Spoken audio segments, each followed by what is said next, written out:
Okay.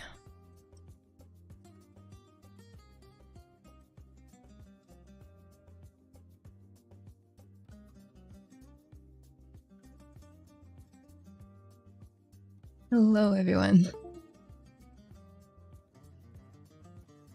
How is everyone doing?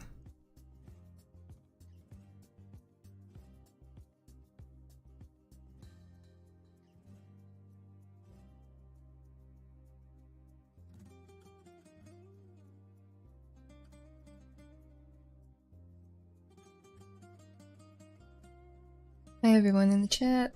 I might turn on the chat for now, so you guys can see.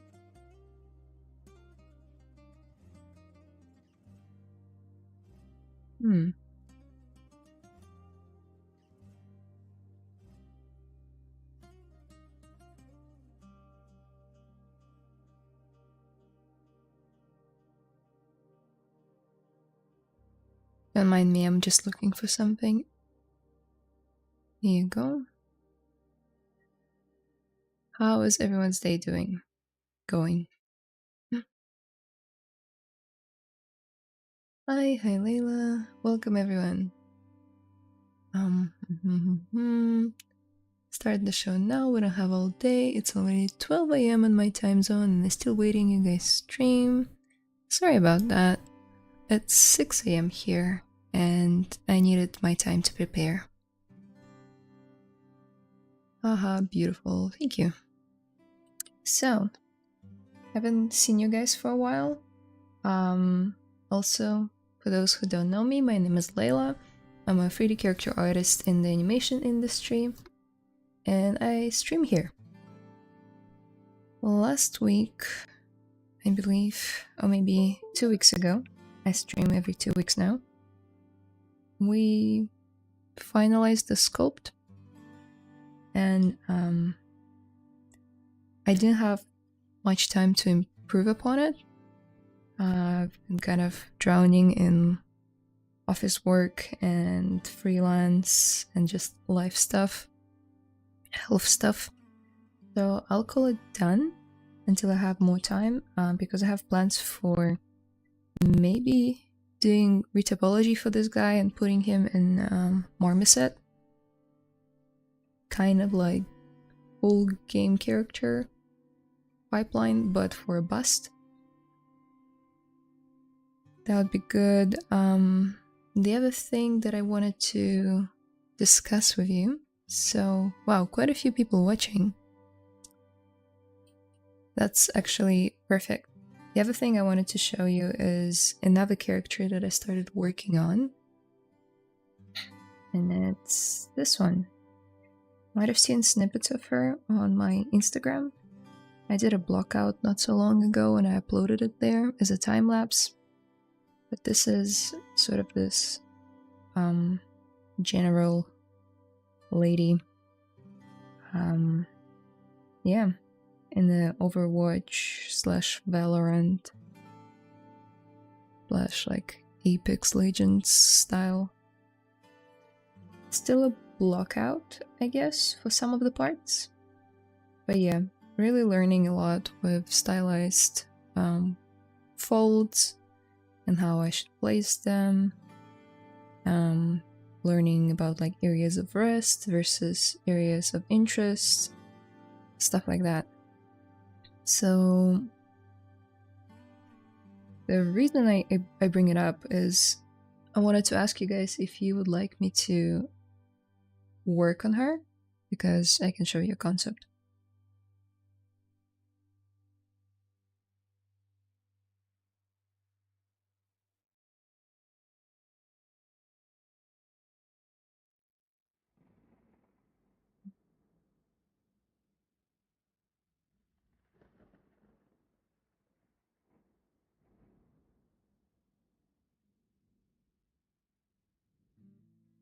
Yeah, so there are quite a few details missing, and I just got feedback from one of the artists that I reached out to. And yeah, I'll have to do it either on my own or with you guys. And if not, then I had a backup plan. Sculpting, think you guys might like this one as well.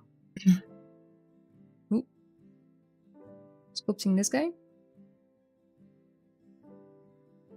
I really like the proportions, and I haven't practiced male anatomy in a while, even though it's quite exaggerated. So that would be the second option.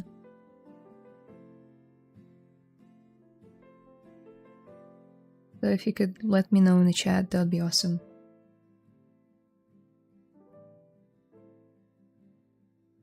Yay. Hi Layla, hi British. Are you going to print this guy? This guy?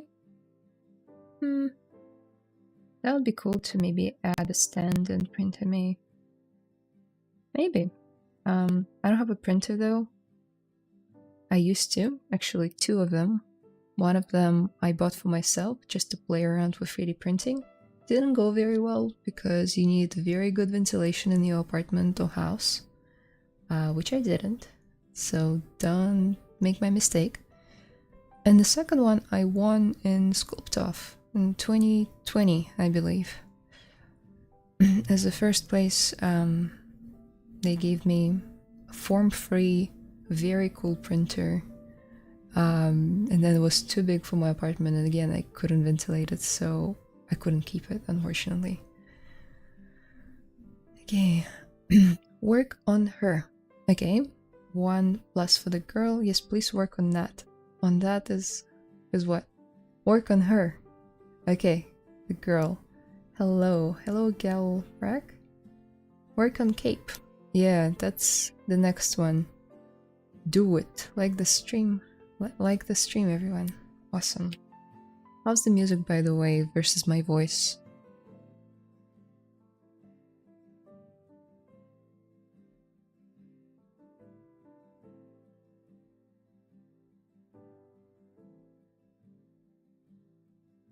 Okay, so it seems that the majority of the people want to see the lady.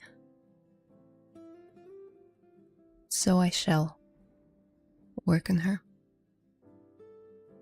Hello Layla, what is the way to straighten the border of the mask after we do it? Straighten the border of the mask, asks Fabricio. Fabricio? Bertocci? I'm sorry if I'm butchering your name. Sure. Of the mask. Straight the border. Let me see if I got the question right. By the way, if you have any questions at any point, like the one that Fabricio did, feel free to drop them in the chat and I'll do my best to answer them. So let's say we've got a mask. What do you mean by straightening the border? Because if you would like to make it sharper, what you could do is hold down Control and Alt and click on the mesh and it will sharpen it. So that's the way to sharpen. If you would like to straighten it, like say a line with this like edge, what you could do is hold down Control and your brush will switch to the mask brush. Then you can go to mask curve and you have this line going on now. And you can see it's kind of like in dark gray color. If you want to invert it, hold down Alt and it will like sort of invert. I don't know if you can see it on stream. But basically, it's like a lasso tool, but with a straight line. And if I were to leave it without the Alt option, it would just fill in everything with black. But we want to subtract from the mask, right? So drag it out with Control, holding down Control, and then hit Alt, and we'll invert it. So you kind of straighten the mask. After do the mask, there's a button that you press to get the border of the mask more perfect. Ah, yeah, that was straighten one. Sorry, sharpen. There's also a very cool feature that was missing for a while from ZBrush that I bring up every time. It's mask region. You guys see? Yeah. So let's say you've got a big area to fill, right? Let's say this one.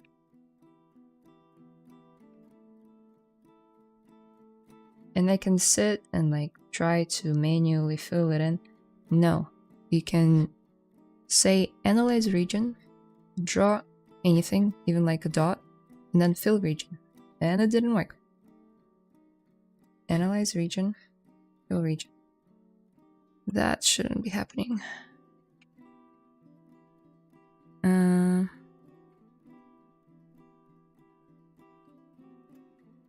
Weird. Am I doing it in the wrong order? A really cool feature that doesn't work.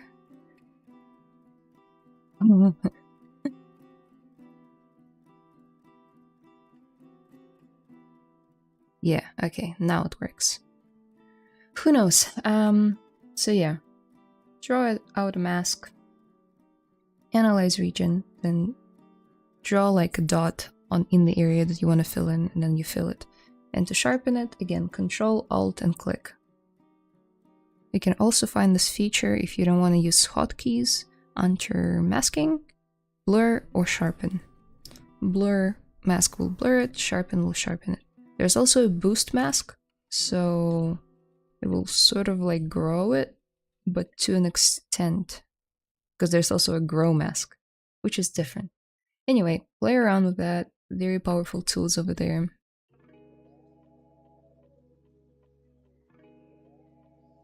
Okay. Hi Layla, hi Daphne. Good old ZBrush is ZBrushing. Yeah, I know, right? You just have to persevere and be like, no, no ZBrush. Today I'm more stubborn than you. Perfect, thank you. You're welcome. Why it was not working earlier? Who knows? Who knows? ZBrush just wasn't feeling it. Daphne is asking, I wanted to ask you, where did you learn ZBrush? Did you take a course or master, or did you learn it in school? I'd say 99% of ZBrush I learned from YouTube tutorials and fully free content online. I did not take any ZBrush sculpting courses per se.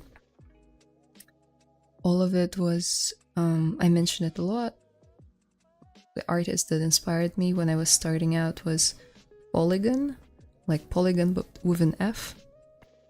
Really cool guy. He's got lots of live streams. You can find him on YouTube. He does mostly stylized stuff. And then there was Oля Anufrieva. For any Russian-speaking viewers out there, she is a very talented artist based in Russia. And then many more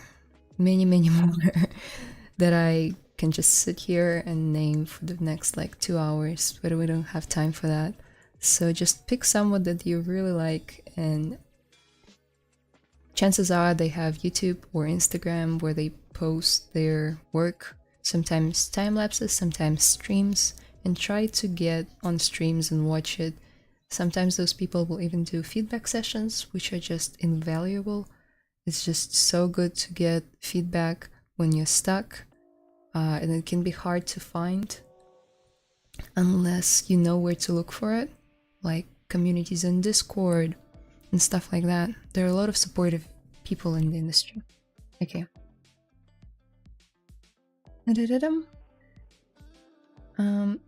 Is there a full body under the dress or up to head only for poly count purpose? So I sculpted her with the full body with a blockout. Just a second, I'll show you.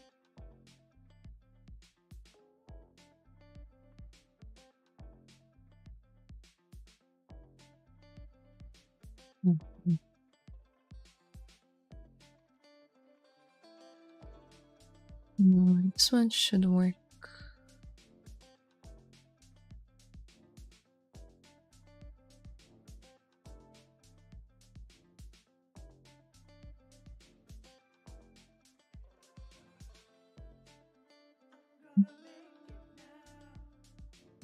Yeah. So that was the blockout stage that I did off stream.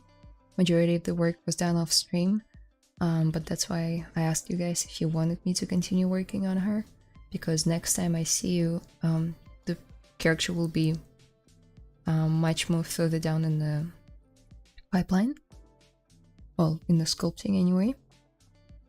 So yeah, as you can see, just utilizing all the primitives that I can find in ZBrush, keeping the polygroups separate for visual purposes. Also, I always cross-check with my reference board that I have on the right side. I have 2 monitors and 1 graphic tablet with a screen. So yeah, always make sure that you are working with reference. I cannot stress it enough. Hey. Yes, that's dope. Thank you. You're welcome. So yeah, I'll just let it play out. It's only like a few minutes long.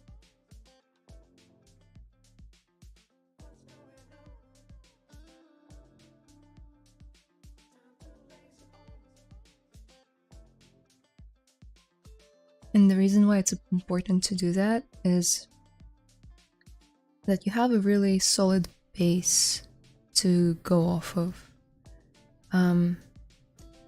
It's a common practice to use base meshes that you can find tons of on ArtStation Marketplace, on TurboSquid, CG Trader, all of those websites. And for work, you might be given base meshes. Most likely you will be given base meshes to go off of. And it's normal, but if you want to practice your anatomy skills, your stylization skills, Blockout is the way to go. And that's what I do here. I think it's only her palms left. Yeah. And then you'll see how much this character changed from that version to the one that I have now, because as soon as I blocked it out and then cross-checked with the reference, I realized that she's much shorter than what she needs to be. So I elongated her kind of like legs, played around with proportions. Yeah. Okay, so that's pretty much it. I ended up with this. Ooh.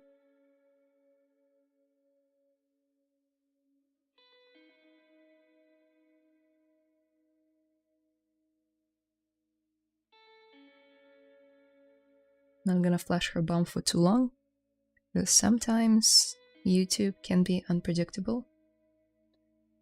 But yeah, that's her now. And you asked if she has a body. She still does, but it's been squished, so don't refer to it as anatomically correct. So I squished her legs a little bit because I wanted to add a lot more thickness through the clothing. And what clothing usually does, if you've ever worn any tight jeans or pants, you'll know that it does sort of squish your like muscles, fat, like overall body together. So that's what I did here. But her original base mesh was a bit curvier and a bit more anatomically correct. You can see something weird going on with the butt, but I don't really care about it because all I care about is this part of the head. That's all that's gonna be seen. And then later down the line, when I go into Topology, the only part of the skin that will be seen will be her head. Okay, I hope this answers your question. How long does it take you to get to this stage? Okay, so this was the 3rd pass of the sculpting. And what I mean by passes is that... what's the best way to show it? Let's just load one of the earlier. Okay, so that's roughly where I was with her. As you can see already, more elongated legs than what they were on the on the blockout here, so it's probably the next pass. Started refining the shapes. Overall was pretty happy with it, so I moved forward. What was it? Version 4. Let's jump to version 7.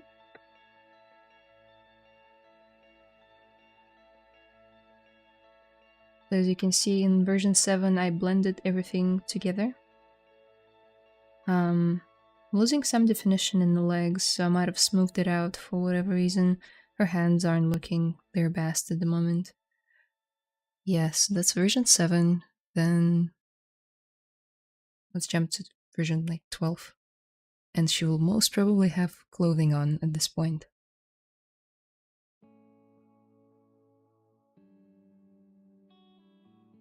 It does. We jumped a bit too far. So overall, the first blockout with the polygroups and everything took me around 8 hours. And every consecutive pass was around like 5 hours, I think. So I can't tell you exact numbers because I work like an hour before work and then an hour and a half after work, and it's not every day. So, and unfortunately I do not keep Z projects that you can keep from here. If you check undo history, it should record your timeline and tell you when you started. There are also a bunch of other tracking tools that you can download online, but I can't give you the exact number, sorry. Now we need to find the right one. Okay. I believe that's the latest with the scar on the face.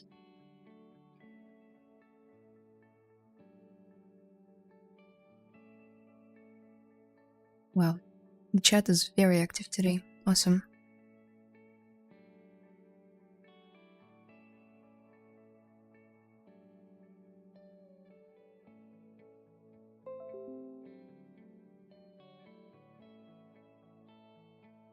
If I work for games, we have to use low poly. What should I do then? Should I do full body also on the dress? It depends on your company. There are some cases where you need to keep the full naked body just because the character will have multiple skins or interchangeable parts, so you don't want to completely get rid of the base body, as in like a ZBrush file. But depending on the concept that you're given, and you can look for like games like League of Legends or Overwatch, anything that inspires you on ArtStation, and you'll see different characters like, I don't know, Widowmaker, and she'll have like dozens of skins, right?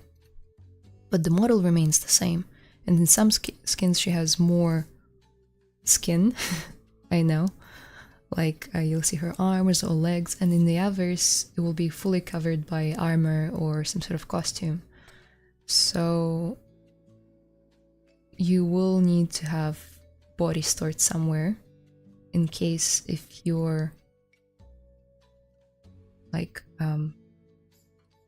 your team, your creative director, anyone who's leading the team will tell you that you'll need multiple skins of the character, versions of the character. For this one in particular, I will not keep the body, like it will not be under there. This would be kept for animation pipeline, and don't confuse the two. By animation I mean like visual effects or cinematics. We keep the body underneath and then clothing on top, and we do not connect the two together, because later on when we go into production and CFX and CFX standing for cloth effects and like, or character effects, depends. You will need the body as a collision object, so the clothing reacts naturally when the character moves or runs or jumps and does any action. So we simulate it, which is a whole other topic that I'm not gonna get into, but basically in games they don't do simulation on clothing the way they do for cinematics or cartoons or movies. Yeah.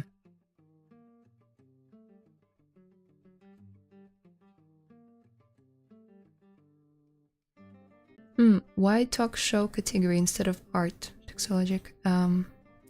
I just usually sculpt, but today we have a lot of people in the chat. It's at its times high.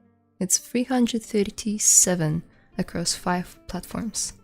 I usually stream to around like 100 people, and that's when I get most of the stuff done. So I just wanted to answer a few of your questions and then get into sculpting. I hope that's fine with you. Can you show me the easy way and fast way to do mouth for beginner? Sure. I think I've done it a few times in the past on this channel. If you go on ZBrush channel and type in my name, you'll find like a couple of characters that I did from start to finish, Goblin being one of them, not so long ago. So I opened the mouth for this guy pretty easily, from what I can recall.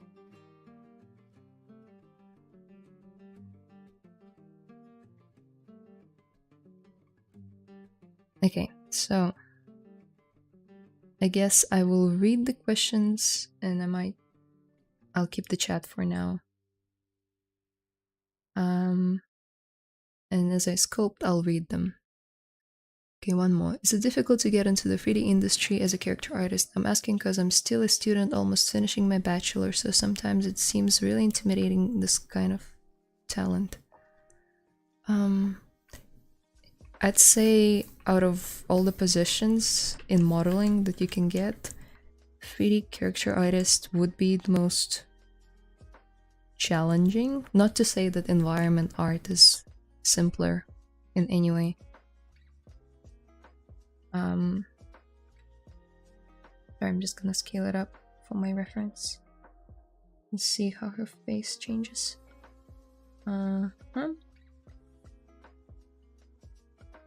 Purely because when you think of games or movies or anything that brought you here, right? Because you probably felt inspired at some point of your life.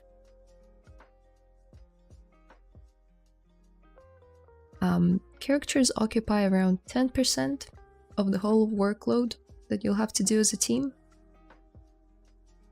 And usually it's very, very competitive on who gets to do what, right?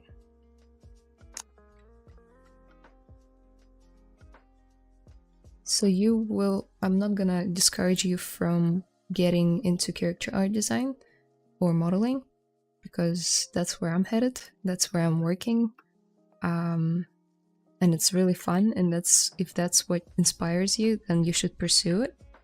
But it will be more challenging than, let's say, to find a position out there for environment design or like modeling or props modeling. Just because you need more of those than you need characters in the game. More environments, more like guns, props, weapons, and same goes for movies. So I need to hide this. Okay, so a couple of feedbacks that I got was about these cloth folds seeming not as integrated as they should be, so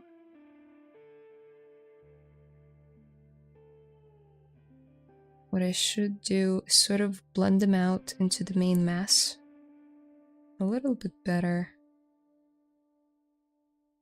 And what I could actually do is add a layer, because what if I don't like it, right? I can always erase it, as opposed to going back in history. Okay, that's not too bad.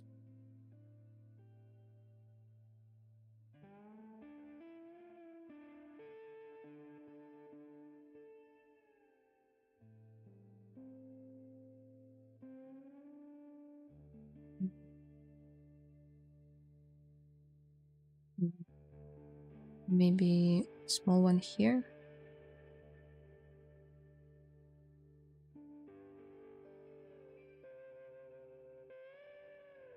So yeah, something like that. And let's say you recorded it on the layer. Let's flick back and forth. Let's say I don't like the top one. I can either go back in history, or let's say I sculpted already like lots of details all around, but I just don't like this fold. What I can do is turn up the layer, go to morph target, store morph target, that's what you'll see by default, and then turn it on, activate it to kind of be in the recording mode, and then BMG is usually the shortcut for morph brush. You cannot see it because of my face, but it's here, I promise. It's this brush. And if I sculpt with it, it basically erases that one change that I did before I start morph target. So it remembered this sculpt. Then I turn on the layer and I can sort of erase the stuff that I did that I didn't like.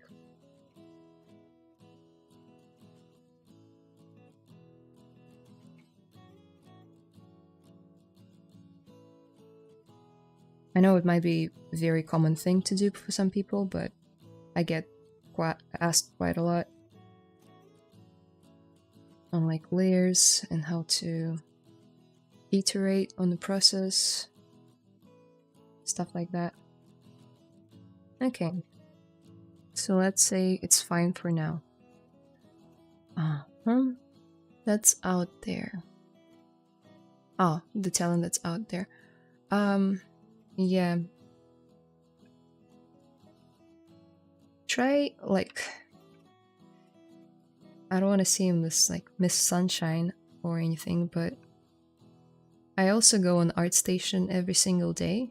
I'm not kidding, every single day. It's my morning routine, just as it's someone's to make coffee and drink it. For me, it's going on ArtStation and just taking in all the art that I see, and just gorgeous art gets posted every single day. And what I do about it, I just save it in folders. I save it in folders for inspiration, because that sort of stuff really pushes me to do this. Because I look at it and I'm like, God damn it, I can do it too. So what I'm trying to say, maybe try to change your outlook on it. It's sort of like this healthy competition that should be going on in your mind, rather than feeling like you won't be able to compete. Because new games are being released every year, new movies are being released every year. People still have ideas, right? And they'll keep on having ideas. So there'll be more cool and exciting projects that will be made every single year. And if you do feel inspired to make characters, then you should pursue it.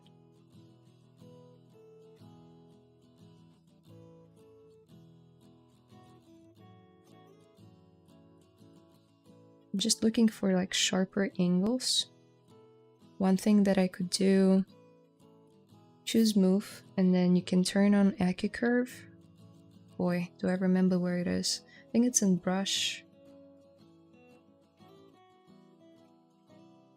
Oh, curve, AccuCurve. And what it does, it basically changes, what's the word? Changes the profile of the fall off. So without the AccuCurve on, sorry, goes like this. With AccuCurve on, goes like this. So I want very sharp edges here, so I turn on my AccuCurve, and voila, sharp corners. Let's emphasize it on the eyelash as well.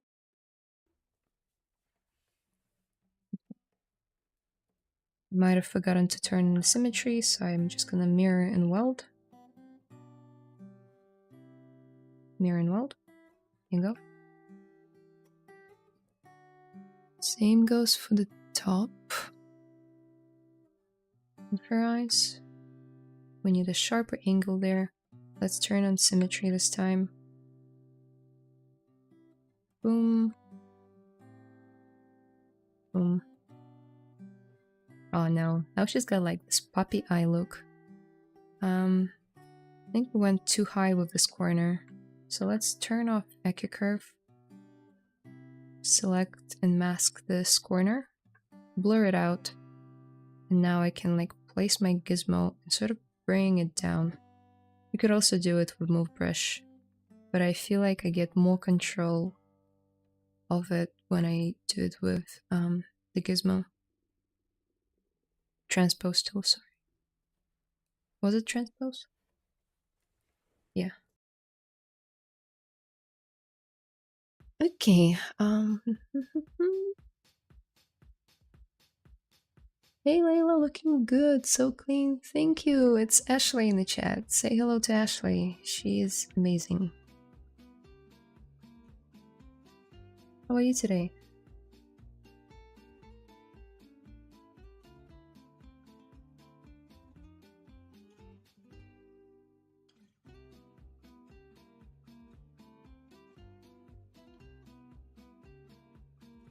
Okay. Trying to remember what else I had to do from my feedback. You guys can look at it too with me. Maybe I should crop her face. Save, export.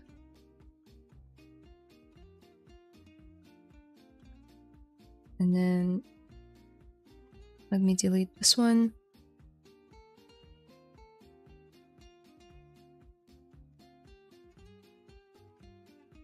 Let's work together. Maybe you guys can give me feedback as well.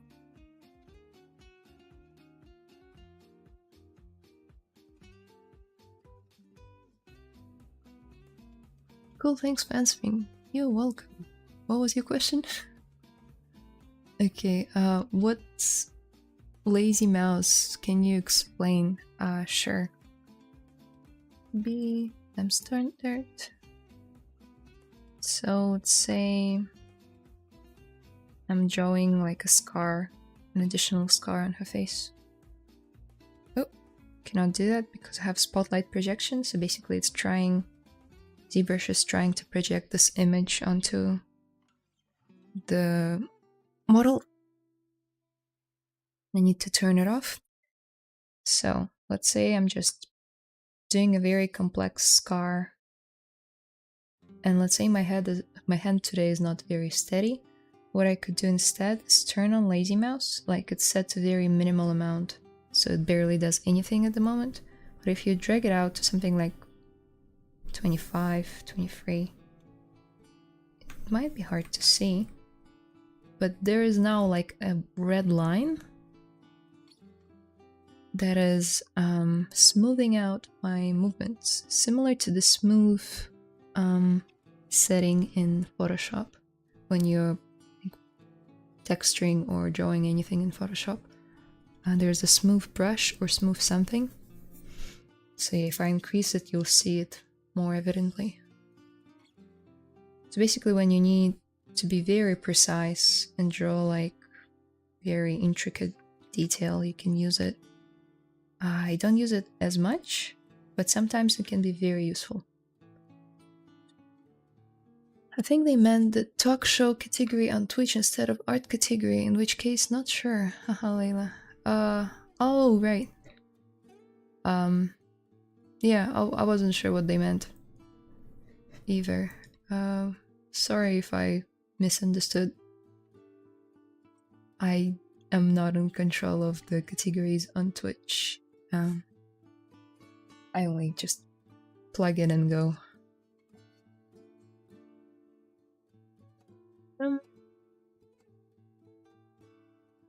How many times have you been working with 3D character and how long took you to get to the first project and job? How many times have you been working with 3D character? I actually didn't start out as a character artist at all. I always had passion for characters. I just didn't realize it was a job I could pursue.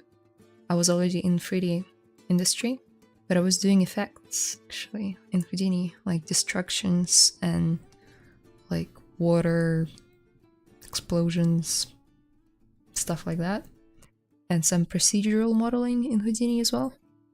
But yeah, a completely different branch of 3D.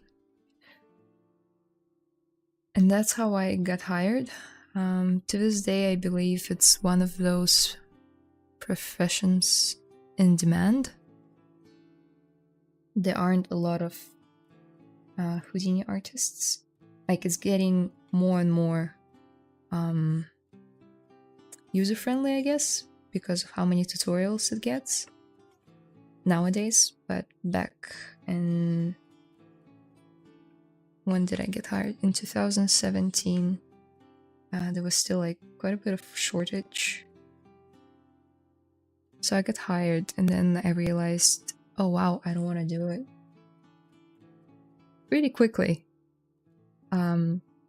So I asked my higher-ups to be like, to maybe transition into modeling a bit more. So they listened to me, and I started to model props, environments, stuff like that. And then eventually, gradually, I started doing more characters on my own and showing it like off on my social media. And I started to get freelance gigs for characters because I wouldn't put any props on my ArtStation ever, with a few exceptions.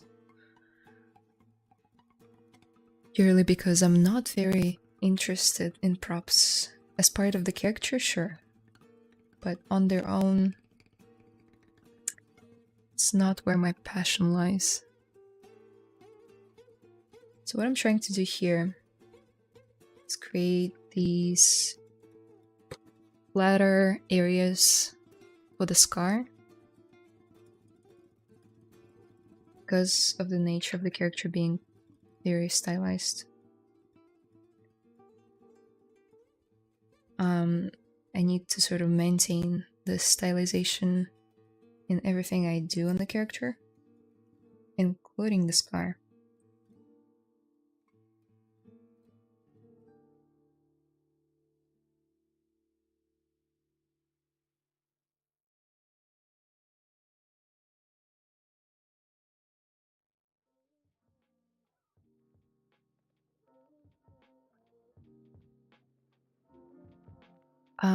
Yeah, so it should kind of answer your question, I hope.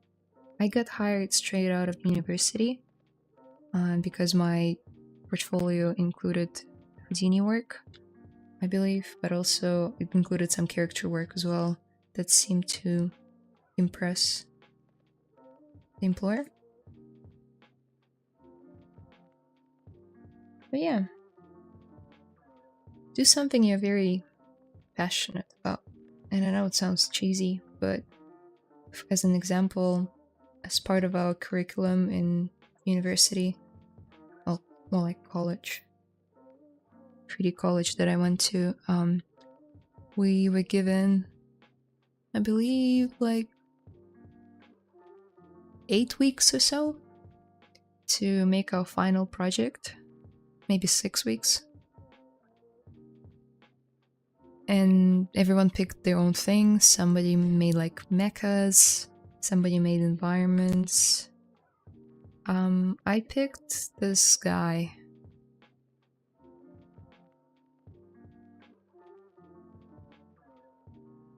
I'll show you.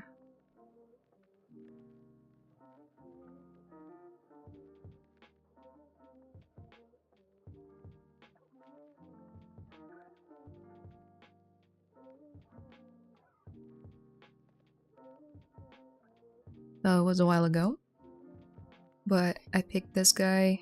Really cool concept by Matt Chapman.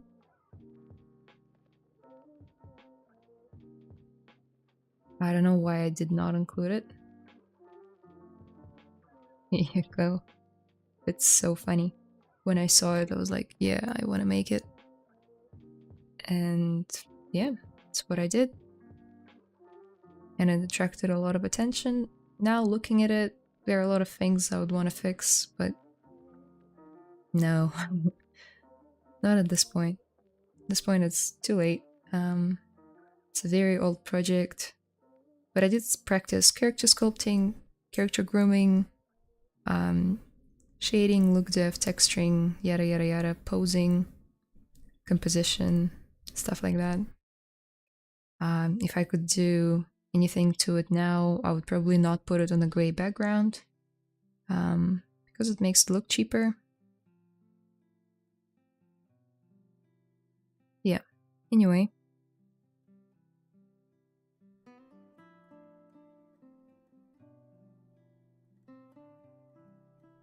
Elsa thinks talk a lot. Also talk a lot. Who talks a lot? I also love to model characters, specifically cartoon character in Maya, but now I like ZBrush also. Awesome. I worked at City Lights Media Group. Their movie production being there inspired me to do 3D everything. Well, that's great. I also started out in like advertisement / animation company back in Moldova called Simples. But it was full of very creative people who were passionate about their craft. So I think that's what really got me into 3D. Just squaring off her chin, basically sharpening off all of her features.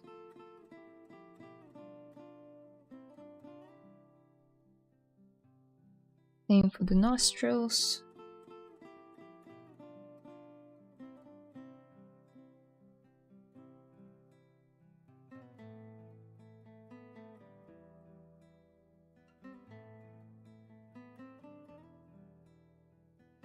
Sharp.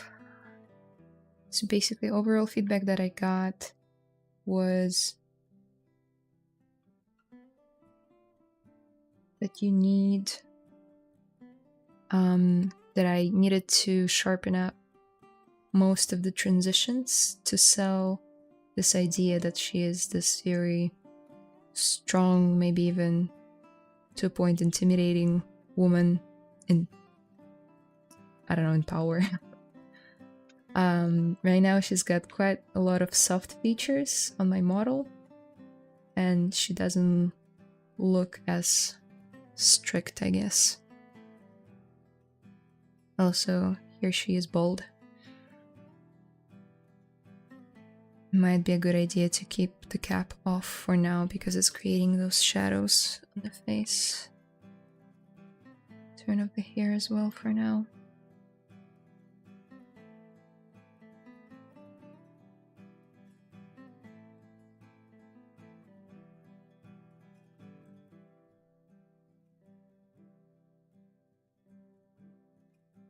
I tried to work on my character after using layer option, but when I move layer line, it changes other things I didn't want. How should I use layer properly?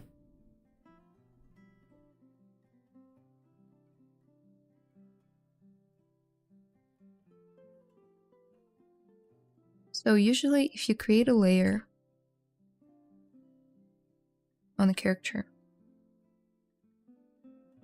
maybe not here, let's do here. So I've created this layer, right? Now if I tried sculpting, ZBrush won't let me. It will say mesh has deformation, shape layers, turn off, or activate layer recording mode. So basically I cannot sculpt unless I activate the layer or add a new layer. So your two options are, if you're sculpting something over the top of it, add another layer, so you can easily like remove it after.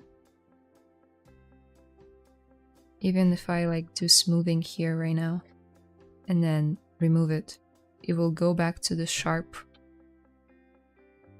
version of itself before I added the layer. So that's the way I usually work. Sorry, I don't know if I get the question properly.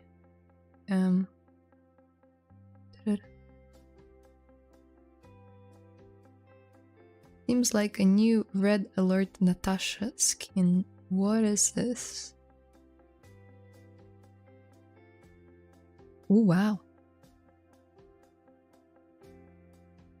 What game is it? Red alert. Okay, makes sense. Wow, yeah. She might have been the inspiration for character. I completely forgot to credit the concept artist. Do not be like me. Amazing artist behind this concept. The drum roll, please. It's Hunter Gate.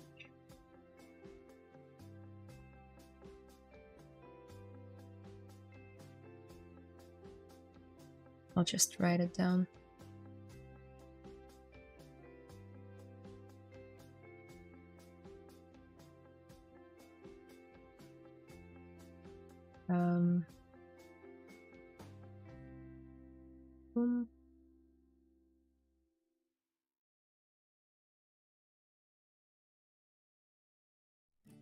Cool.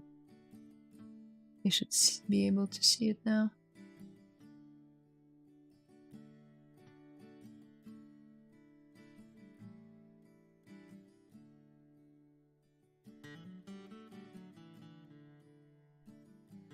Hi Ashley, where are you? Hi, hello. Oh my god, you're from the Discord server. I am. Are you from the Discord server as well? Hello. Free Mutiny, yeah, that's the one. Work is super dope, the dopest ever seen. Thank you. It was really nice to get some good quality feedback from Virtus. I'm just gonna do a shout out, why not?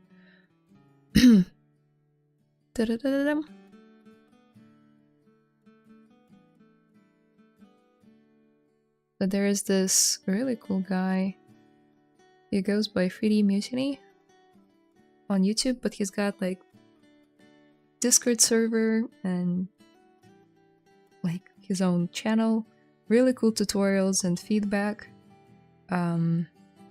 Yeah, check him out.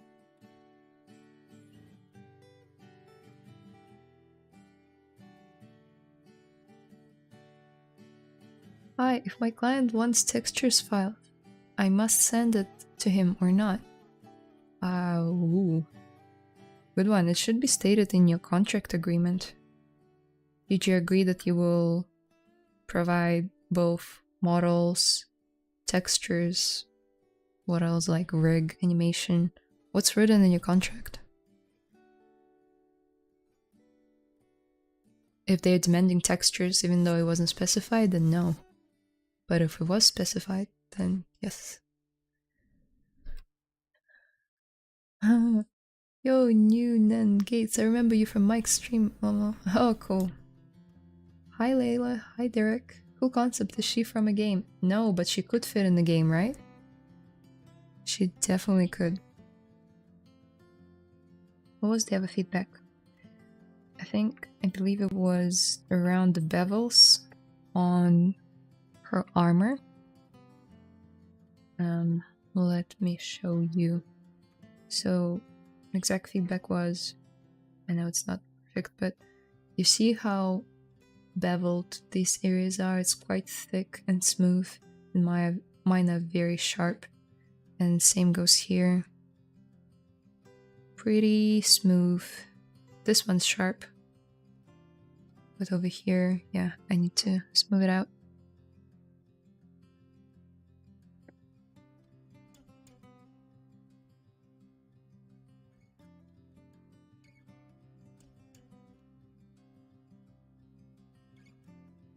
Is there any other way without using second layer?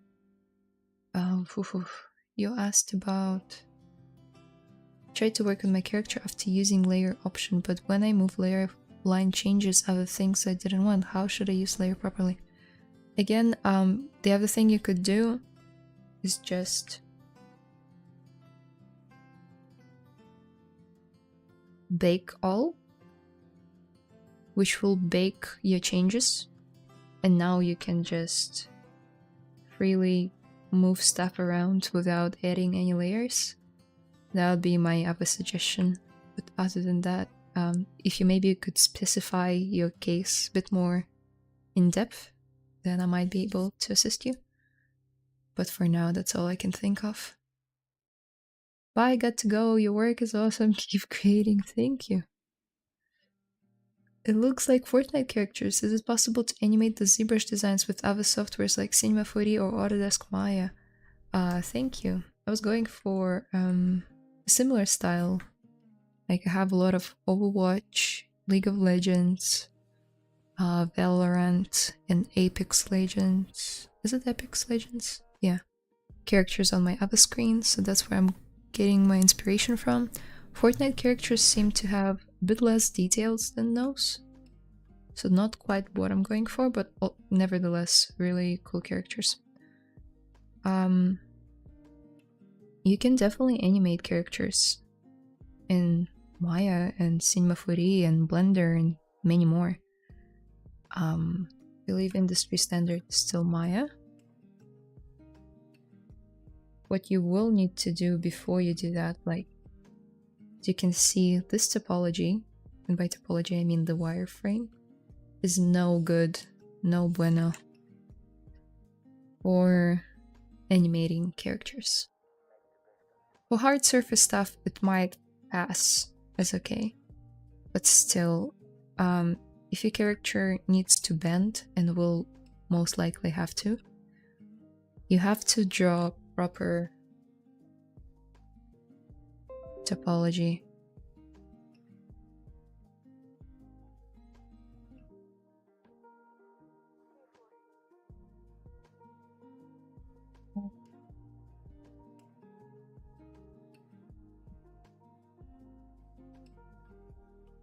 By that, maybe not the best color. Also, topology is this. It's this wireframe that you create on top of the character in apps like Maya, Blender, 3D Code, Topogon, 3ds Max. You can even do it in ZBrush, but I don't do it in ZBrush for my workflow. That's a very rudimentary wireframe, by the way. But yeah, basically it needs to follow the form of your mesh, but also it needs to be acceptable for riggers and technical artists to rig, and then animators to animate. Don't do this, like, it's a very basic example of what you usually would do. The reason why I put the loops the way that I did is that when your character bends sideways, these polygons will stretch and these ones will compress, and you need to allow for the model to have those polygons in order to preserve good textures, good deformations, and stuff like that. If I were not to have that, if I were to have like weird, I don't know, topology, I don't know how to make it weird, my brain won't allow for it. If you have something weird like that, it will not deform properly. I don't know if that's too newbie for you, if I'm explaining too much, but that's basically the principles. I'm sorry if I am.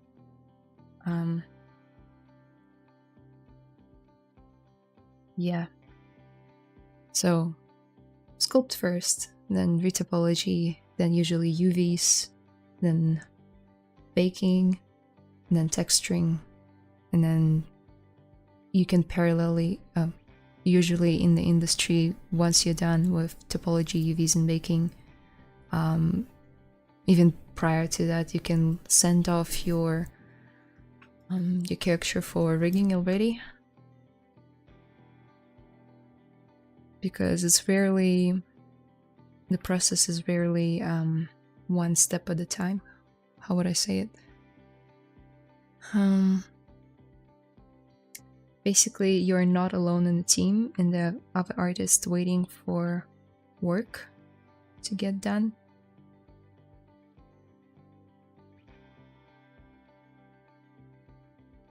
So the processes will most often be parallel to one another. You cannot spend, unfortunately, months upon months on a character without giving anything to riggers, because that way the pipeline will never work. Oh, sorry if it was too loud. I just heard a sound of someone subscribing, I believe, to my channel. I forgot to turn it off, but thank you if you did.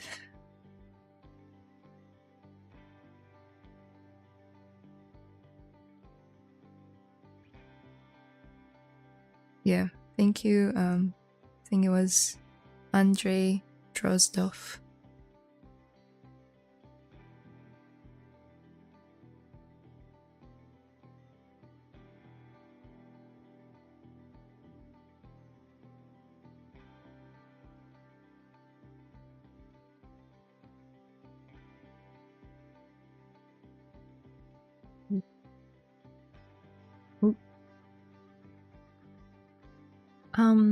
Okay. So, how much time do we have? Enough. Hi Layla, happy to see you streaming here today. Have you always streamed at this time? I remember you streamed on Sundays before. Yeah, totally. I forgot to mention it. I mentioned it at the end of last stream, but currently my work schedule and workout schedule no longer allows me to stream this early on Mondays. So now I stream this early on Fridays, which might be, for US time, might be Thursday. Yeah, it most definitely is Thursday. Yeah. That's the story. Just, you need to work out. I hope it works fine for you guys, and it seems like it does, as we have quite a few people watching at the moment, so that's really nice. But you remember correctly, it was on Sundays before. Oh, thank you for subscribe, Paul de Vega. Thank you, guys.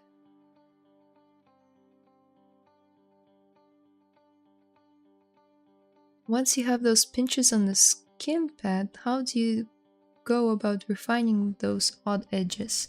Do you just do it in Maya and Retopo, or is there a method to refine it in ZBrush? Those odd edges. Yeah, I'll get back to it in a second. You can either do it in Maya or ZBrush. It's just still a blockout. As you can see, most of my meshes now are somewhat refined, as in there is at least 0 measure on them. This one has it too, it's just...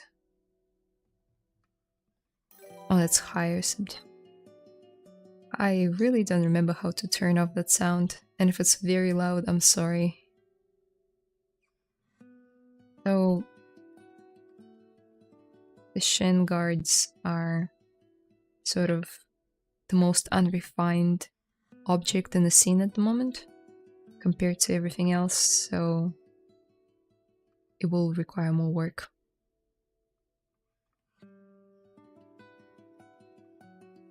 There is a method to refine it in ZBrush, by the way. As an example, it can be 0 measure, which will do something like this.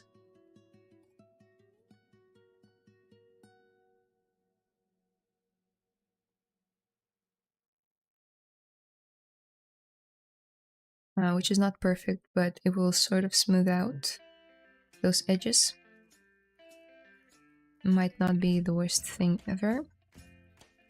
but I want to go over it with some maybe Sculptures Pro or just Trim Dynamic, which I'll do in a second. I really am red in the face, if you guys haven't noticed. That's probably because it's too hot in the apartment. So I'm gonna go get changed real quick, and you guys can just chat, introduce yourself in the chat if you want, and I'll be back in 2 minutes.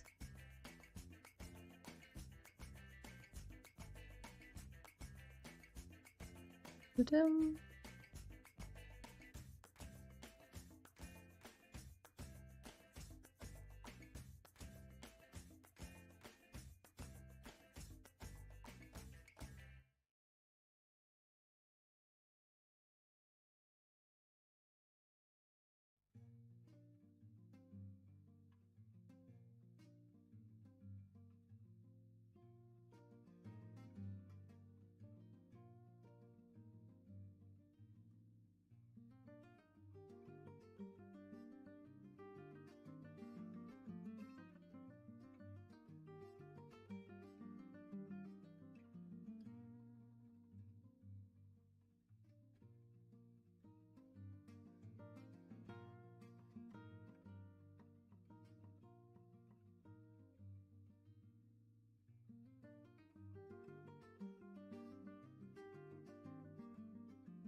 I'm back.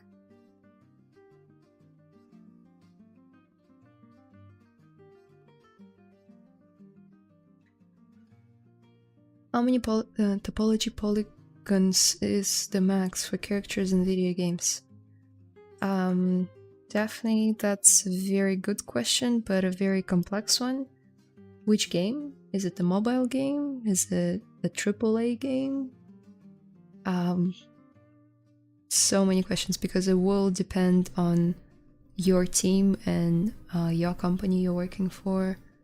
They will usually have like special people, like artists, that will do tests and determine how many characters you'll be, as a player, be able to see on screen, how much of the environment you'll be able to see on screen at the time, and then they will do like a very complex calculations that I don't know anything about, and basically will come up with, okay, this is how many polygons you are allowed to have on your character. So it will depend on the project. I know that AAA characters for video games have up to like 150k triangles, I think. Yeah, I've seen those. But for mobile games, it can be much less than that. Like, can be in just, I don't know, 10,000 triangles? 5,000 triangles? Can you explain dynamic subdivision? Sure. If you ever worked in Maya, it's similar to hitting free on your keyboard. So right now, this mesh you see is very faceted. And I want to keep it that way for now, because I don't need to have any crazy details on it. The concept doesn't have any crazy details on it. And even if I do add details on it, that will be through texturing. So once you hit dynamic, you'll see it subdivide. And what it does, it has this algorithm that it follows for subdivision. I'm not a 3D developer, 3D software developer or anything, but basically what it does, it's similar to hitting divide here, but without having to commit to this many polygons. So it's sort of fake subdivision, but you can enable it in pretty like VFX workflows, non-game workflows. So let's say again, if it was in Maya and if you were to render your character and your animation in Maya, so not real-time rendering, you could utilize dynamic subdivision, and most likely you would utilize dynamic subdivision in your workflow. With game characters, it's not like that, but you can still use it for preview. But when I have to bake this character, I will have to create a high res, like high poly, for this object, so it bakes properly. But this can be my low poly mesh. I hope it's not too confusing. Should probably save.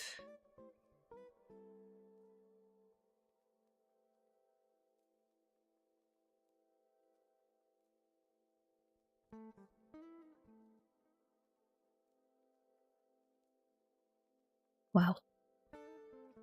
Okay, okay, I made line in ZBrush and added teeth and tongue. Used layer option to close and open mouth. After that, I tried to change some details on ear part. Uh-huh.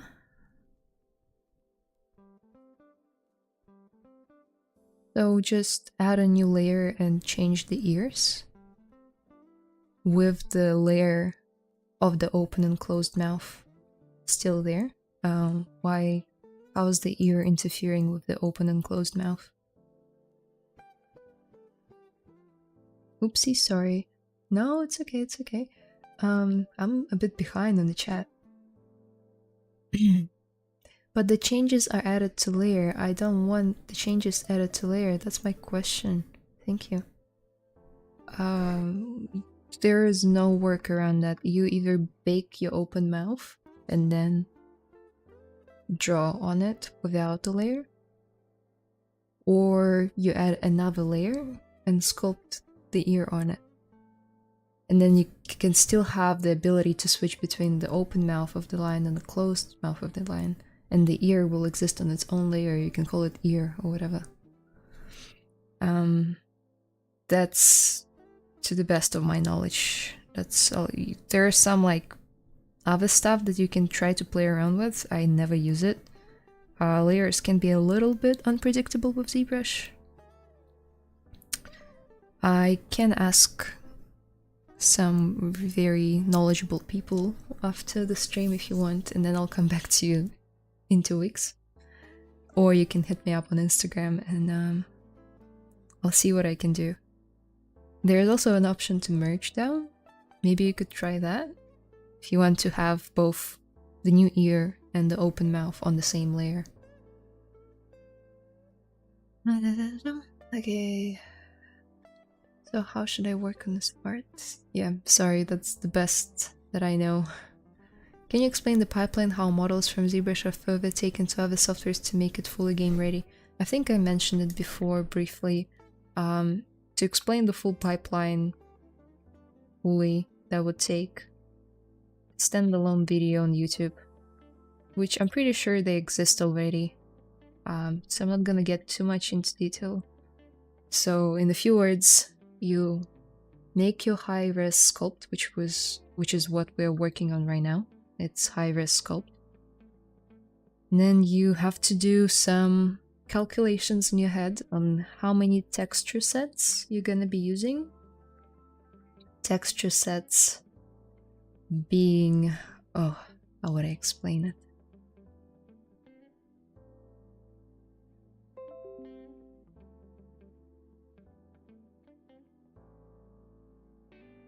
Let's say I would split this one into 3 texture sets. Oof.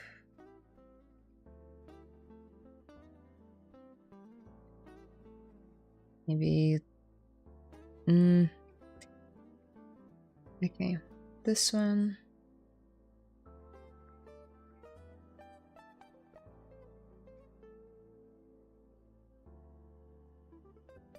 Second one,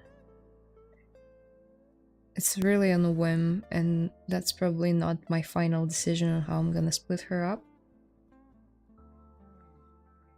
And then sometimes artists would make separate texture sets for the eyes as well. That looks cursed. Texture sets being the way that you lay out your UVs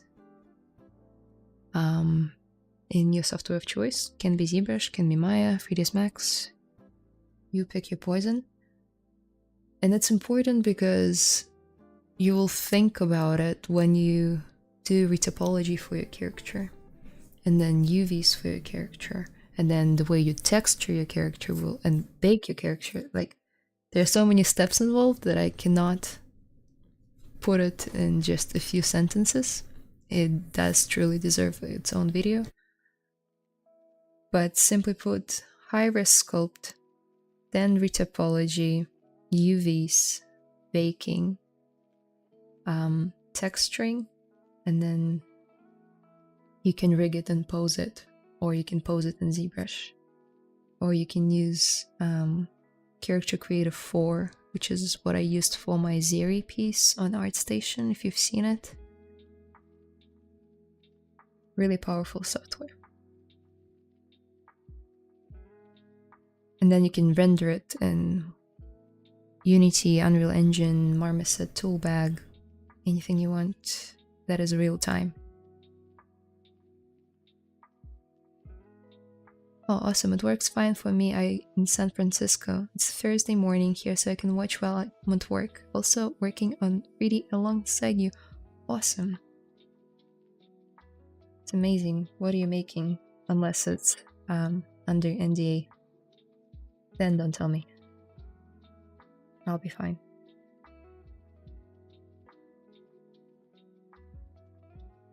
As a character artist, do you also have to rig and animate, or are you just strictly modeling?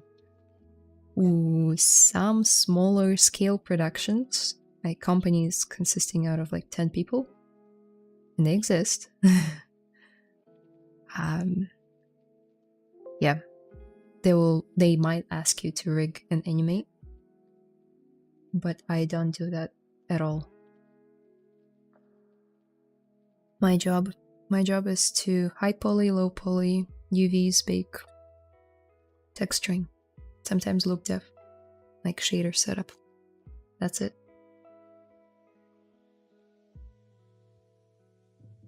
Great class. I shared the link on my post. Sorry, I don't think YouTube will allow you to post any links in the chat. It will like automatically delete it.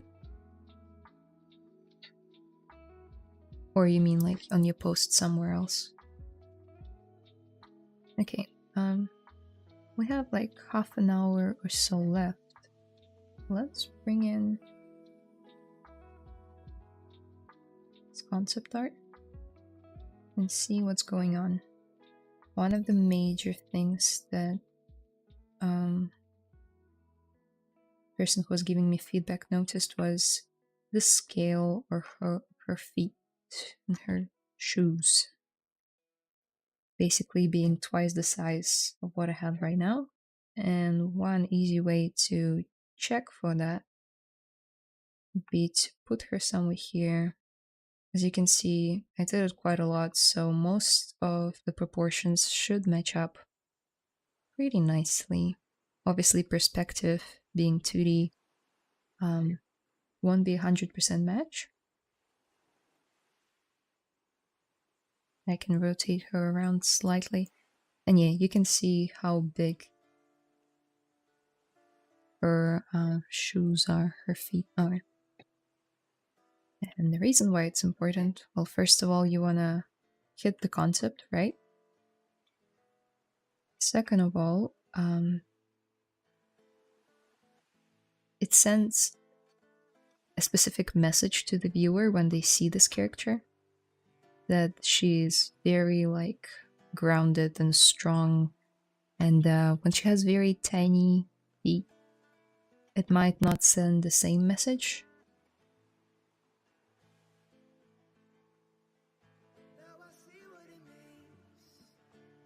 because small feet usually are associated with someone maybe like petite and gentle. Interesting song going on in the background.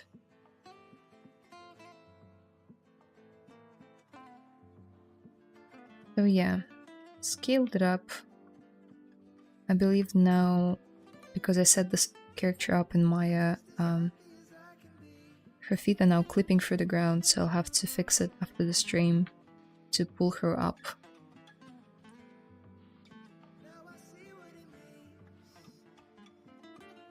Yeah, maybe around this much. Let's see. See how it compares now.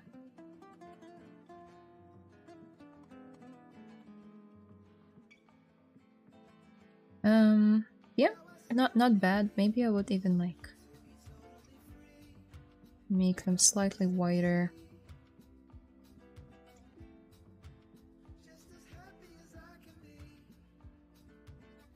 Yeah, they'll need some refinement.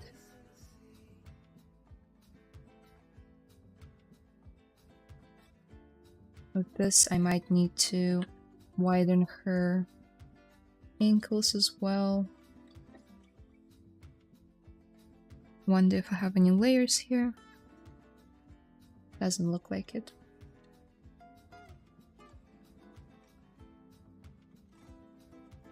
Hey, what's up? How you join? How you doing? Sorry. Yeah, I'm doing good, thank you. It's been great. You guys have been so active. We chat a lot, which I don't get to do as much usually.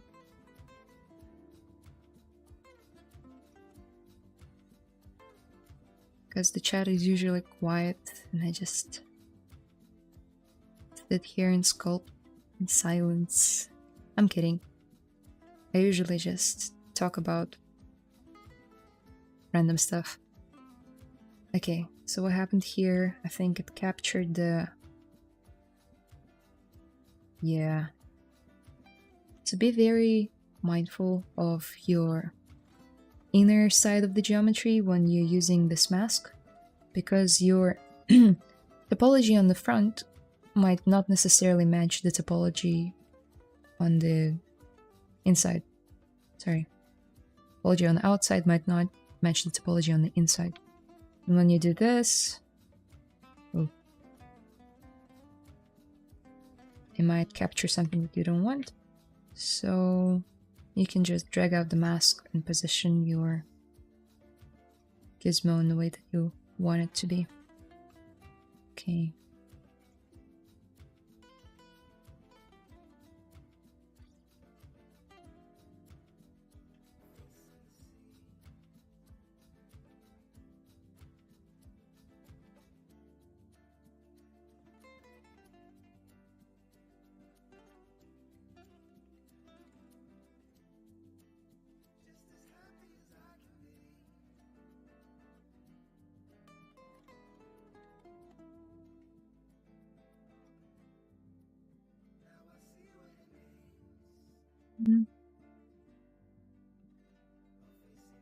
Studio dictates the poly count limitation.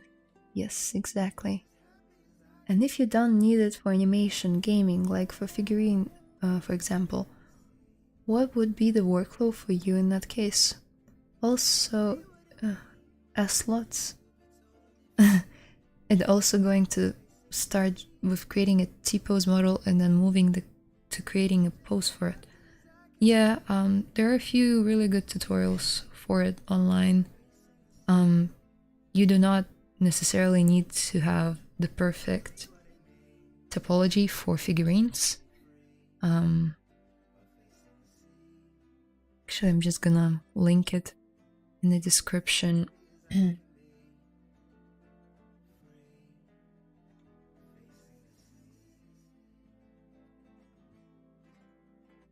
you go. It's a workflow between ZBrush and Character Creator 4, which I believe has a 30-day free trial if you want. But if you're not very comfortable with rigging, like I'm not, I know how to place loops in Topology for rigging, but the rigging part itself is a skill that I lack. Character Creator makes it easier, and I'm in no way affiliated with them.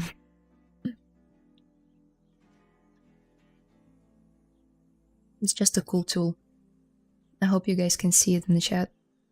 And that's what I used for Zeri, just like I mentioned. And in this tutorial, they take a sculpt from ZBrush, I believe, and then send it over, try out different poses. And yeah, 3D print it even.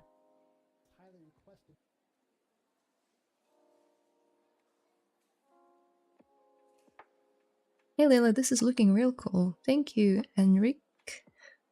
Hi, the cloth is made in ZBrush or Marvelous? No Marvelous, fully sculpted in ZBrush. I don't tend to use Marvelous for stylized characters. I feel like that's just a bit of an overkill. You can, if you want to, you are like the god of Marvelous and you can get like stylized stuff from there. Although I haven't seen that being done a lot. Okay. Then you can bring it into ZBrush and stylize it furthermore. But yeah, I don't do that.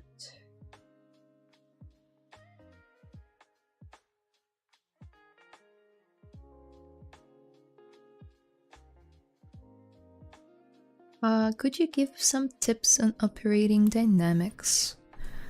Tips? My top tip would be don't overuse it and don't heavily rely on it. It's good stuff for maybe exploring different ideas, and usually for, again, realistic stuff rather than stylized. However, there are quite a few like odd ways to use it as well. So here's the cloth nudge brush. And of course it won't let me because I have a layer. Let's create a new one. Go to something like here. And now, I don't know if you guys can see it. If I nudge it, it will react in this very natural sort of way. So for exploration on like on the concept art stage, or maybe you're making a realistic character, you can add wrinkles this way. Which is not bad, you know? But I do like having like a full control over what I'm doing, and sometimes this can be a bit unpredictable. But let's say I like the effect that it did, so I can just maybe clean it up and then leave it in. We'll see. I rarely use the dynamic thing unless I'm making something like a skirt. I wouldn't use it for a cape either. She has a cape, but I feel like I'm just gonna use my Z modeler. Yeah, I actually kind of like it. It's a bit dirty over here because of like the underlying low poly, like because we made it on lower subdivision, it's sort of translated into the higher subdivisions as well. Unfortunately, there's a limitation. Like if I try to do it now, it will not work. It will like skip through the simulations because the maximum poly count has been exceeded. Like there's a maximum poly count that you can use with this brush. And once I'm at 950,000 polygons, that's a bit too much.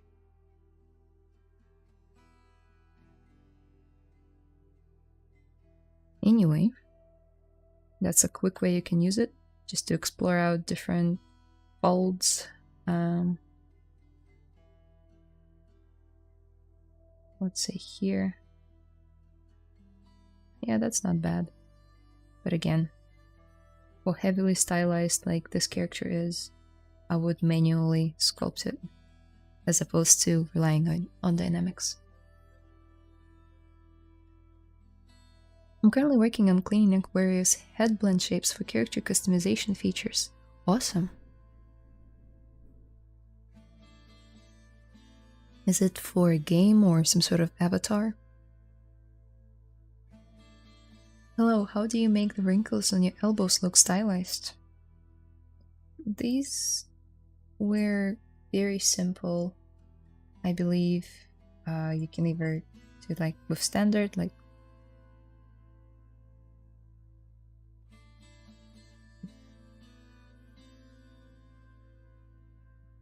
sort of like this, and then lots of smoothing out, and then you can pinch it with mech cut. I have in Foley mech cut, which is a variation of a mech cut brush, but I believe that every single ZBrush artist should have this brush in their brush palette. Yeah, I'd say don't overdo it again. This brush is cool. Makes these very straight, sharp lines. Good for hard surface as well. Also, as you can see, I'm trying not to work symmetrically on my folds. And now looking at it, might be a bit overdone. Okay.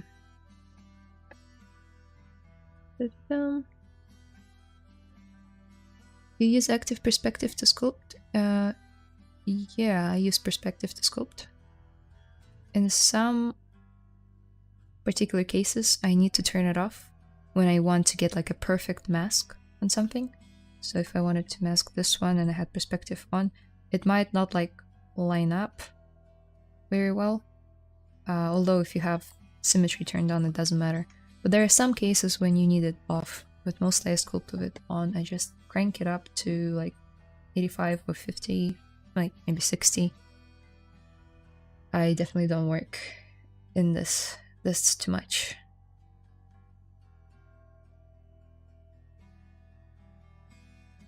Who is the artist of the concept? Right here. Hunter Gage.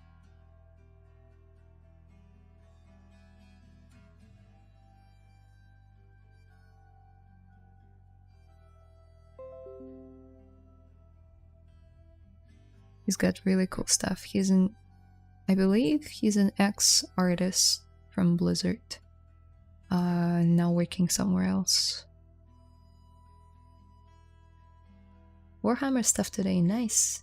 Is it? Is it Warhammer-like? Oh dang, working in 3D can be so delicate at times. It sure can be. That's for sure. Okay, I've been just talking on and on this whole stream, which I enjoy. How about we maybe add a cape? So let's take a look at it. She's got this very sharp collar shape and this very strict shape going over one shoulder and the back, which will be one hell of a task to rig, and I'll have to consult some of my rigging artists about how I would go, or maybe any of you guys in the chat, if you have experience with rigging side capes, you can let me know. But usually artists prefer to have a cape sort of like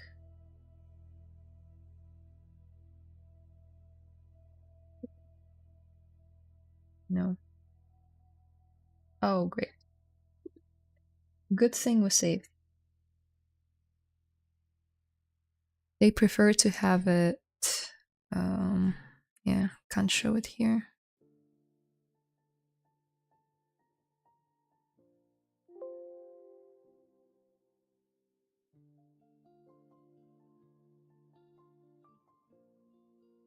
Always remember to save. We didn't lose too much, although it's still annoying.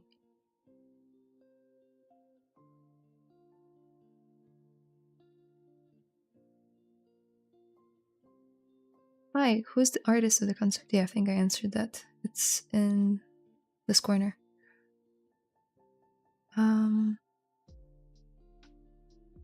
Привет, как тебе жизнь за бугром? За бугром все окей.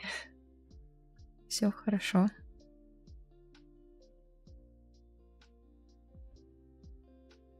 Не знаю, мне кажется, я бы испытала какой-то культурный шок, если бы вернулась обратно жить в Молдову.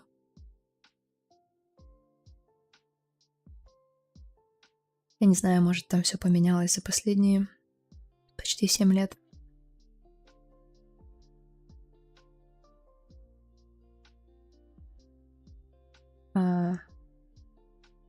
Да, кстати говоря, если есть кто-то в чате, кто говорит по-русски, я говорю по-русски.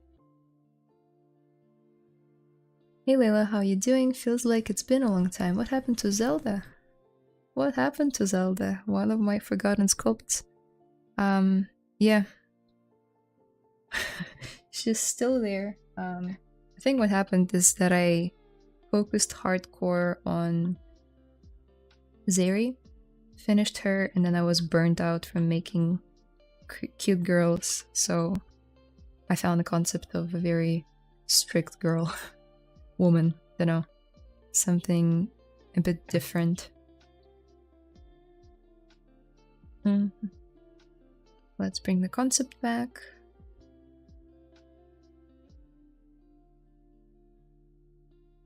I'll put her here.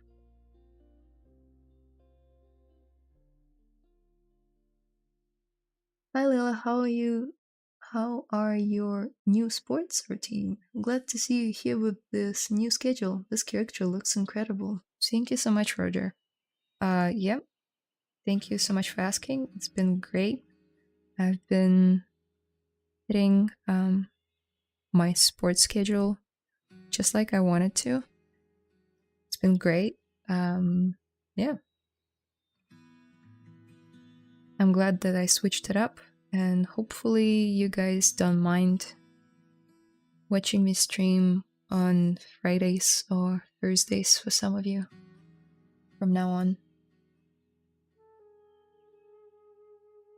And thank you for your kind words. Yes, it's the avatar system in Roblox. Cool. Roblox is huge.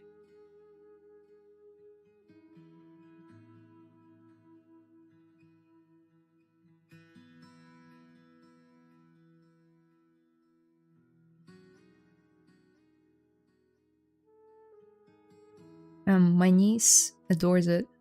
She's like 8. No, she's 7. And she plays it on iPad, I believe. She's like literally glued to it.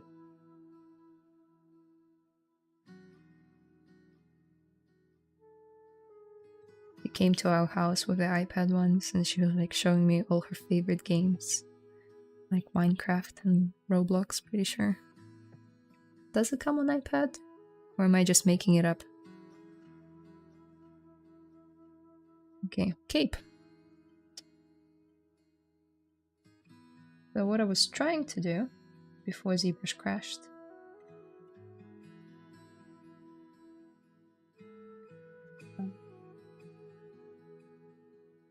Let's do this. So the cape would usually be modeled this way. Or 90 degree even. Depends. Really depends. That is for the ease of rigging and then maybe setting up any dynamics for the cape.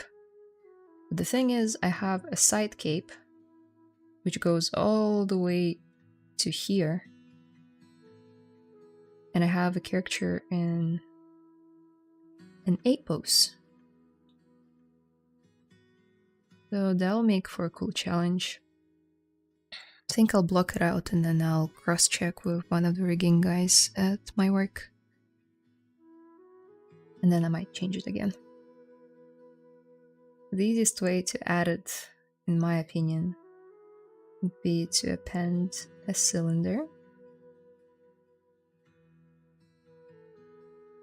Delete all of these edges. Now mask it, invert it, and let's first of all find the concept that I'm working off. Okay. About here.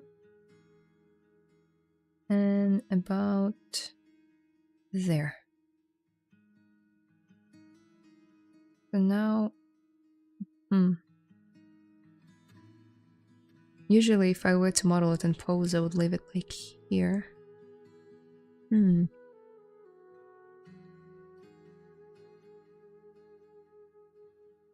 you please go into dynamics and give small explanation of all the settings, please? Sure. Yeah, I can do it with the cape. От многих слышал, что им не хватает родных продуктов типа гречки, но гречка меня не интересует, а вот брынза и мамалыга другое дело. Как в Новой Зеландии с этим? Гречка есть. Она очень дорогая. 12 новозеландских долларов за килограмм. Но иногда очень хочется. И тут зарплата выше. Брынза, это по сути, да, есть. Она болгарская. В магазинах она брынза не называется, но она есть. Мамалыга — это же, по сути, полента. Итальянское такое блюдо, но на молдавский лад.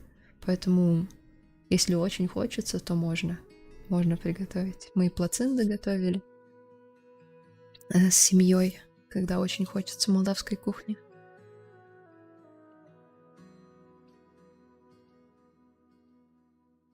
Hi Layla, how did you create your brush for the folds?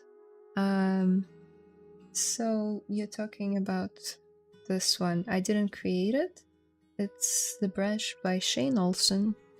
So if you type in 3D Character Workshop, or if I just navigate here, you'll see a link, like on top of the screen, there'll be like, by Shane Olson. And if you follow that link, you can get this brush alongside other really cool brushes that unfortunately I don't have all of them here because I don't use all of them, but they're amazing nevertheless, for free. You just sign up, get it. Really cool for cloth folds, stylized cloth folds. On the dynamics part, so I probably shouldn't have deleted all of these if you want to see dynamics. Unless I just insert them back in, like so. Now let's mask this area.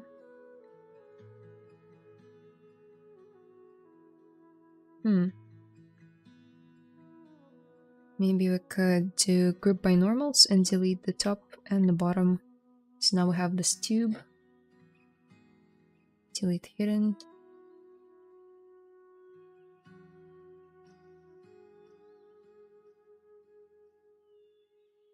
Okay. Now if we run dynamics... Oh.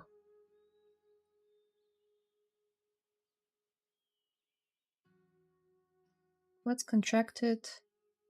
Maybe we can calculate collision volume. Ooh. That's an interesting effect.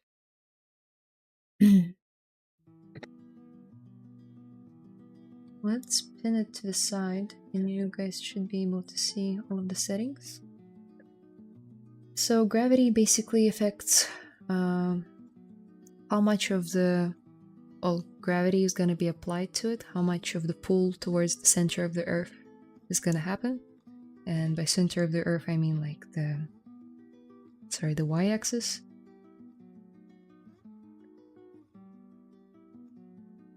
There are 4 main presets that you can play around with. You can even combine some of them. You cannot combine inflate and deflate because they are polar opposites of each other, but you can combine deflate with like expand. And they do exactly what they say they do. This one will expand the mesh. This one will contract the mesh. So this would be more useful for maybe like tight fitted clothing like dresses or tank tops. Obviously adjust the amount accordingly. 1 is a bit too much. Maybe something like this. and you see she's kind of got a dress going on. The reason why I masked off the top is so there's like a point where it stays the same. If I were to turn it like this, I mean, it's doing something with the contract option. Here you go, she's got a skirt. Very fast way to make a skirt. That's contract. You see this huge gap? That's the collision volume inflate button. What ZBrush does when you hit collision volume, takes all of your subtools and converts them into like one VDB mesh. If you've ever done effects, you know what VDB is. It's basically this dynameshed mesh of all of your subtools. And if you set it to something like 0.1, 0.2, you'll notice that... Let's reset it and run it. You'll notice that it will run closer to the skin, at least it will attempt to. Yeah, you see? Now the offset is much smaller than it used to be. So sometimes it's useful to recalculate it, because ZBrush can get like a bit messed up in the head and forget about what you want to do and maybe like use a previous mesh. So it's good practice to recalculate it from every now and again.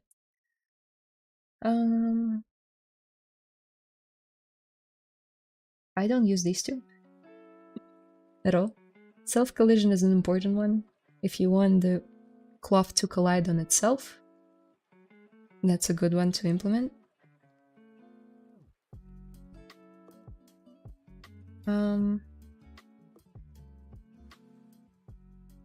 Believe that will do exactly what it says it will do.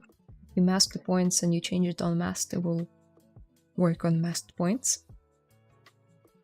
Then firmness will determine sort of the quality of your cloth. If it's set to 1, it will run like silk, you know, like very, very smooth and with tiny folds. And if you set it to something like 6, it will run like leather, with very thick and blobby folds. So depending on your task, you might need to adjust it. Strength, the strength of the simulation, how much of all of these features are going to be applied to it. And simulation iterations is basically the quality. Don't crank it up too high, because if you do, ZBrush might either crash or just take a very, very long time to simulate. 100 is a good starting point. Yeah, and if you increase it, it might give you more accurate or maybe more detailed results in some cases. Yeah. Max simulation points, again, I think it works in conjunction with iterations, but I'll need to check that because I never really use it. Main things you need to remember are these 4 presets: collision volume and self-collision, and maybe firmness. This is it. Now let's get back to our cape. I hope that was somewhat useful. Maybe I can just do this.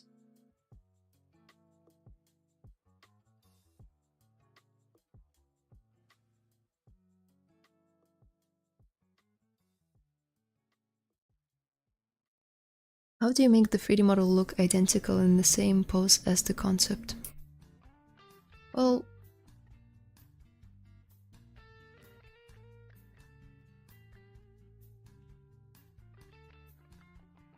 okay, we're kind of running out of time because I'll need to run to work in a short while. I won't be able to model the cape, I don't think so. But I will answer the questions.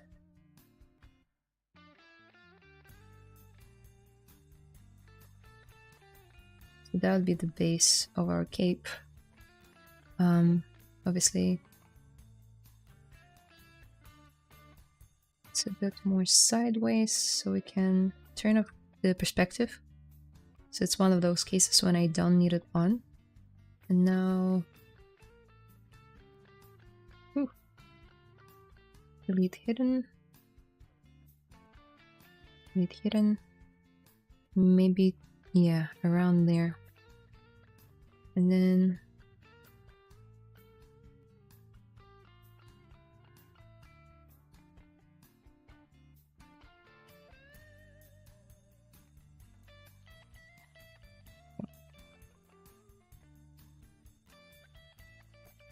it will depend on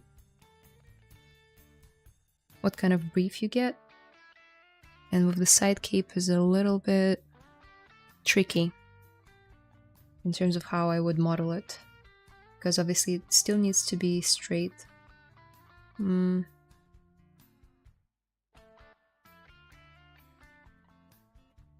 Yeah, I might need to play around with that. Maybe I could like add a slit over here because the original artist did not specify what's going on in there. It can be like a double cape, which will make my life easier. But it also might not make much sense. So had it been already in pose, I would just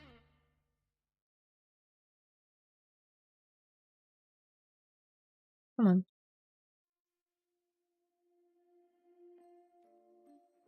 Slide it to the side, and then add more subdivisions,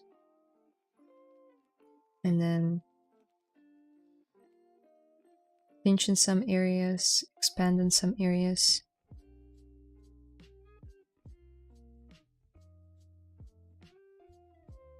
Stuff like that.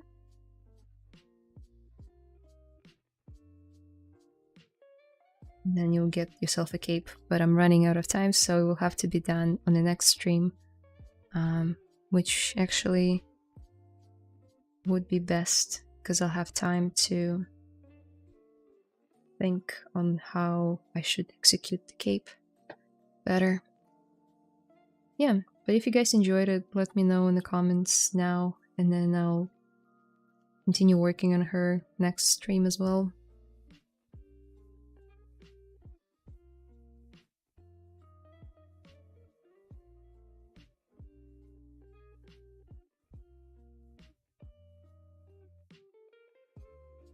So how to make the 3D model look identical? You don't have to make it look identical. It's good practice to try and hit the concept. And I mean, the employers will look for it. But my way of cross-checking with the concept would be bring it in the texture and then add it to the spotlight over here. It will appear on this wheel. Now you can scale it up to fit into your view. Adjust the opacity, then boop. And you kind of got it to cross-check all the proportions and stuff. Okay. And now you can go to document, dock it to the side. And if you scroll all the way down, there'll be a zap link properties. And I use it as like a camera management menu. I just store custom. So this view that I just stored, whenever I like sculpt here, and I need to come back to the concept camera, I click this and Shift Z on my keyboard to show the concept. And that's how you can cross-check. If it's too much work for you, another way, which is a little bit easier, it's to find your ref on your computer, open it, and now click on ZBrush, and then there is the see-through button. You can also line it up here if you don't want to bring the concept into ZBrush, but I usually do. Okay.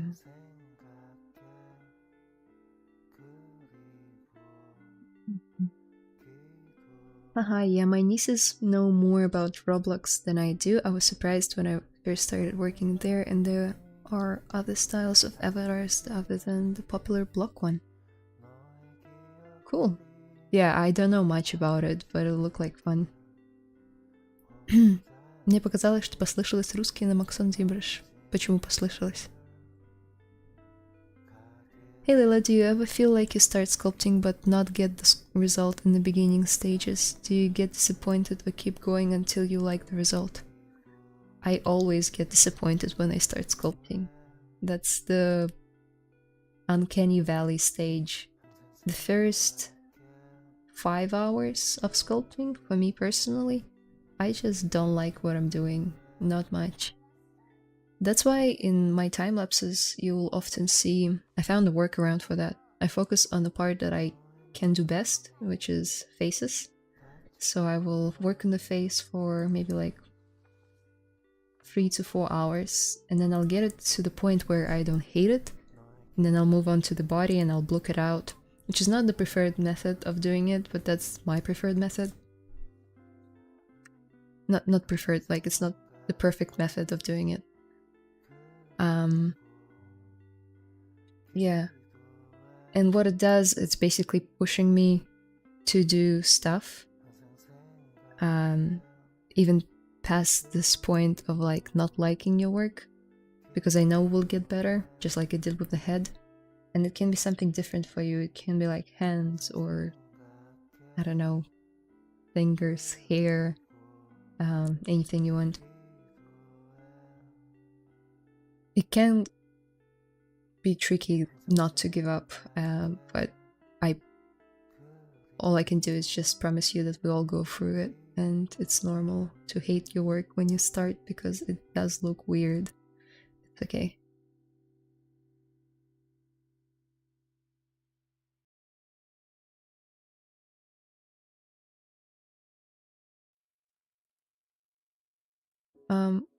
I'll have to run real quick, guys, because I need to get to work. So, how about a couple more questions and I go. Чисто шкурный вопрос, сколько времени на такую модель дают в студию, хочу импрувнуть скорость работы, но не знаю, как эти этапы, сколько времени выделять. На первый пас скульпта, который я показала в самом начале, The Blockout, 8 часов, и оно уже дает какую-то, ну, что-то для того, чтобы тебе фидбэчили. На спорт. То есть предпочтительно делать какие-то довольно-таки хорошие прыжки в создании 3D-модели каждый день, конец дня, чтобы заливать это, и твой супервайзер мог либо в конце дня, либо в начале следующего дня комментить и давать фидбэк. Вот. Сколько это занимает, я не могу сказать, потому что это зависит, какой это персонаж, для какой игры, для какого фильма, мультика. Может занять неделю, если это background character, а может занять месяц. Это нормально. Зависит еще от клиента, с которым ты работаешь, сколько у них фидбэка, сколько у них ревизий. Okay, what are your good websites to get good 2D concepts other than Pinterest? ArtStation. I find my concepts purely on Pinterest and ArtStation. Very rarely on Instagram. Sorry, I cannot recommend more than that. That's the only two I use. Thank you so much for going into dynamics. You really made my day. Oh, you're welcome. Hope it helped. Hello, beauty. Cool work. Спасибо. Thank you. Love from Pakistan. You're welcome. Great stream to work along with. Thank you for the stream. You guys are awesome. Thank you so much for coming. It was a lot of fun. I wish I could stay for like another 2 hours because I definitely have it in me. I have to go to work. And yeah, on this note, thank you guys so much for coming. If you haven't seen my portfolio, if you want to check it out, it's Layla Viscu. This one. Everywhere. Instagram, ArtStation, YouTube. I even have Telegram. So yeah, just send my ArtStation to the chat and there are links to everywhere. You can add me on LinkedIn as well if you want to connect. But yeah, until the next time. And since you guys seem to enjoy this character, I will work on her again in 2 weeks' time, same time here on ZBrush's channel. And thank you. Have an amazing rest of your day, night, and wherever you are. Bye.